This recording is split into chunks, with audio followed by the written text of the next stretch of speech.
Hello everybody and welcome to another video. Today it is the 1st of June and today I'm just going to be doing a frontline update. I won't be focusing on the events that occurred elsewhere like in Moscow because I don't think that I could add anything that hasn't been said already to that conversation. And so my input would be pretty superfluous, but I would recommend looking into that because it is very interesting and it does have some broader implications for the war. But today it's just going to be focusing on some of the recent events that occurred on the front lines. And so we're going to begin with Marinka. In Marinka, the Ukrainians have been pushed back, specifically on the northern flank. We know that the fighting over here has been very gradual in nature, very incremental, despite the fact that most of the town has been totally decimated. Neither side has been able to make major gains. The Russians, they've been pushing very steadily in this area, and now they control about 70% of the town, according to the, I think it was a commander from the Akhmat battalion. He mentioned that 70% of it was controlled by the DPR. And that seems about right. If you look over here, this is what Ukraine still has in Marinka versus what Russia has in the Marinka area. And so it seems like Russia does have a pretty sizable chunk in comparison to the Ukrainians. But let's focus on what Ukraine does still hold and how Russia is planning to take it. So on the northern flank, this is where we're seeing the most activity. In this area, the Ukrainians were able to hold on for many months, despite the fact that the Russians were able to cross the road over here, Hiolichina Street, and then begin to take over a lot of the houses around Ivano-Franka Street, which is the street over here. And so they were able to clear out some key Ukrainian defensive nodes. They are currently contesting this warehouse, so that's where a lot of the fighting is going on the northern portion of it. Then a bit to the south, you have this house complex. It used to be a Ukrainian defensive node, but it's been taken over by the Russians now, and so that will give them a staging ground to conduct forward operations to cut off what remains of the Ukrainian forces on the northern flank of Marinka by reaching the fishing pond, and so that will force their retreat. And so then you could see the Russians get full control over the northern flank of Marinka and then continue their push towards this Orthodox church. That's a part of their plans. And by that point, the goal would be to flank Marinka in its entirety, although that would be very difficult because Marinka and its flanks are held by a pretty sizable Ukrainian garrison that is dug in with a lot of fortifications, which is why they have not been able to do any of this yet. You have the 79th Brigade and several of its battalions, and then you also have some units within the 35th Brigade, which is a Ukrainian unit that is also has some of its units located in Avdiivka, so it's sort of split around the entire Donetsk axis.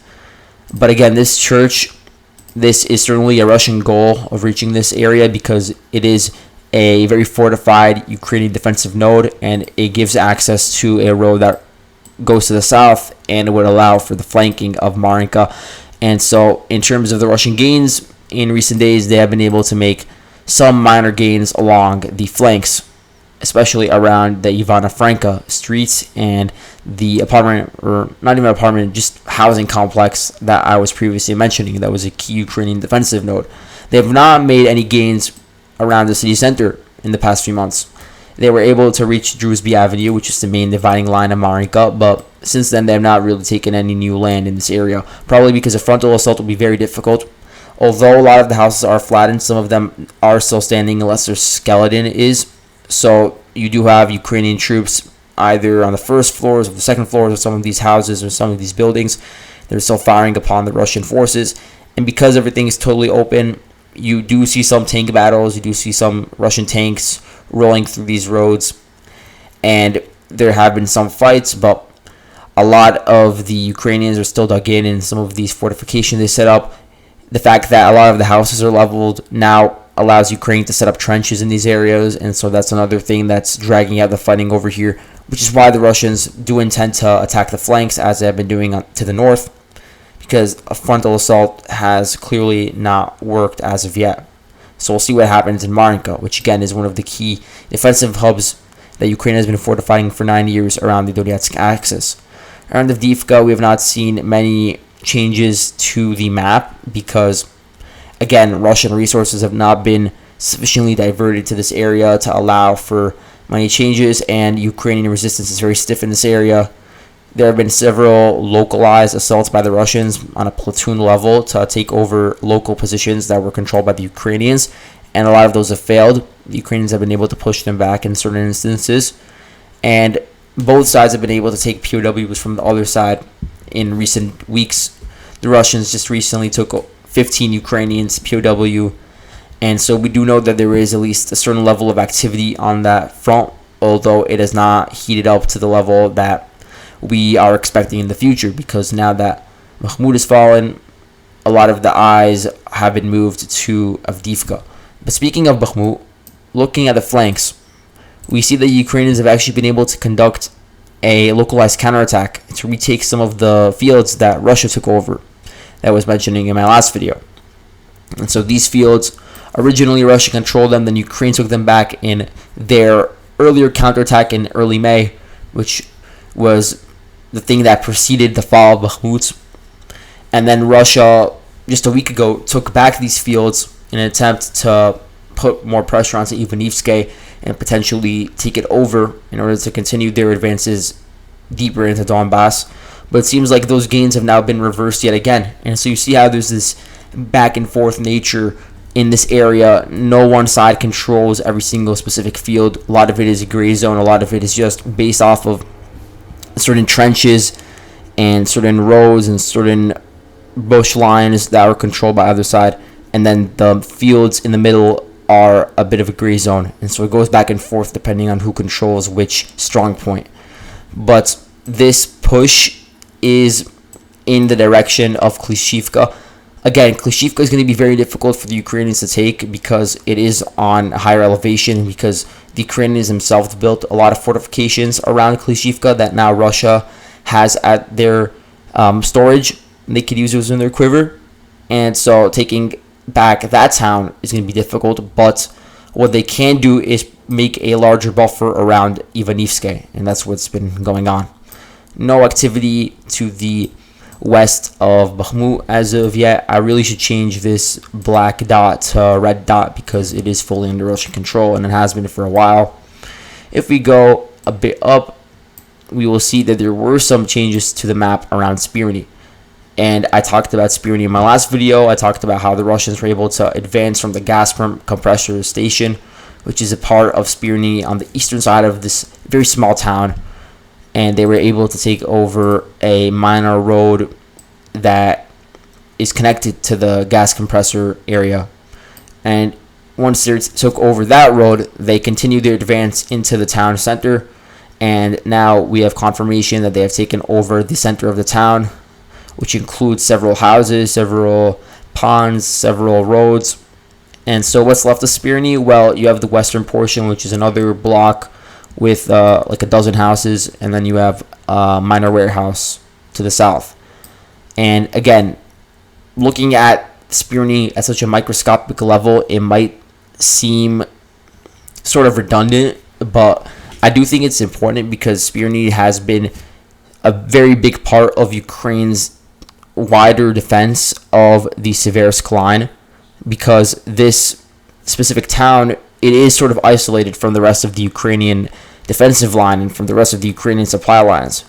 And so it is really that forward position that's been holding out, sort of this vanguard area that's been preventing further Russian attacks deeper into Donbass, especially deeper towards Seversk. Because after Spirny, what's left? Well, you have Ivano-Darivka and some of the fortifications to the west of it. Then after that, it's a totally open road into the southern flank of Seversk. And I would posit that the southern flank of Seversk is not that well fortified. I think that most of the fortifications around Seversk are to the east, because that's where it seemed most obvious that there would be a Russian attack. And so Ukraine holding on to Spirny is extremely important in that regard. You do have some LPR units, you have some Chechen units, and some Russian regular units that are fighting around the Seversk area. And their activity has increased in recent months, not enough to make any sizable gains. As I said before, the most of their gains has really amounted to taking over a few blocks in Spirny. But you could see what threat it would pose if Spirny were to fall, and then that could lead to the fall of other hamlets in the region, which could threaten, first of all, Seversk supply lines, but it could also threaten their southern flank. and so that's why Ukraine is holding on to it so tightly. Same thing with Bilohorivka. Bilohorivka serves as a very good vanguard, which is why, again, you have Ukrainian units in this area that are holding on, and their defense has been tenacious. And again, there's a lot of activity in Bilohorivka, but no concrete results for the Russians. But what we do know is that the Russians have been able to take back some of the land around the forest just to the north of the Donetsk River. And so this is important because it potentially flanks Bilohorivka. If the Russians are able to take positions adjacent to the Donetsk River and then actually cross it, then that would provide a very good flanking maneuver. And so the Russians we already see that they do have an advance in this direction. If this momentum continues, then it could present a threat to the Ukrainians that are pushing forward and setting up defensive positions around Bilohorivka, which is sort of on a bulge compared to the main Ukrainian line. But it is an important time for them to hold in order to prevent further attacks deeper into Seversk.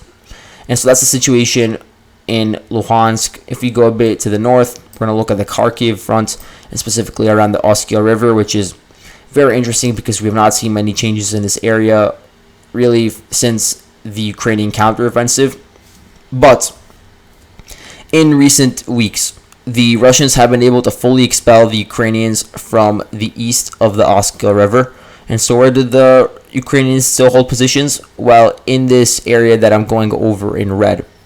They did have positions around the town of Masyutivka, and then they had their DRG units, these reconnaissance units, all around the forested area.